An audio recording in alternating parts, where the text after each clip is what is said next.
My name is Sheldon Metz. I'm the director of A Rare Pattern, which was written by Harry Clark. And I guess I'm going to give you a little bit of the background here, just a little bit. This script was given to me close to a year ago, and it meant a lot to me as an artist, quote artist, that's what they call us, because it speaks to us. It talks about the people who do it for the love. They're raised in it, they get to a point where they realize that they're never going to be famous, they're never going to do it, but they continue to do it for the love of it.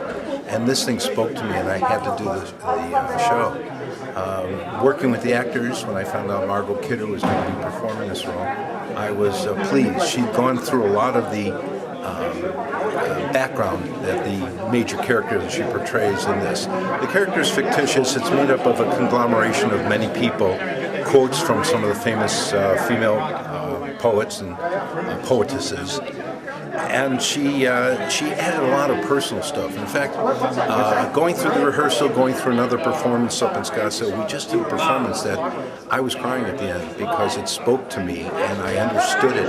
And I think a lot of that had to do with the reaction of the audience, which made Margot just come to life.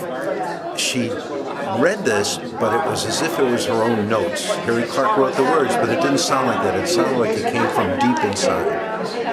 And as a director, what I try to do with my actors is I tell them always, I want you to reach into the chest of the audience, take their hearts out, massage it for a while, and then put it back and let them feel. And I want them to talk about the character rather than, well, it was a good production or it wasn't a good production. And I think that that's what the hard part of directing is to get the actor to feel that this was accomplished today, I believe. All right, great. Thank you very much. Thank you. What was your favorite part of the show today, or ChamberMusicPlus in general? I love the idea of words and music, the story behind the music. This is the third concert I've seen, and I've loved every one of them. They're talented people, they weave in a story, they give you a background. It's very clever dialogue. I mean, the cello and the pianist playing is unbelievable. I love them. So what was your favorite part of the show today, or ChamberMusicPlus in general? Well, I really enjoyed the music. I found that the music intertwined with the narrative really, really well. And it kind of supported the thoughts of the narrator. And so after she would speak, you'd listen to the music and then it would kind of make you mull over what you had just heard. And there was a lot of, what I really enjoyed also was there were a lot of things to think about during the play. I found that a lot of what the narrator spoke about had affected me in ways of my own life, how I thought about my own life and my own upbringing and my own college education. Okay. And my own experience as a female in society. And it touched on a lot of female issues. Hi, Steve Mckee.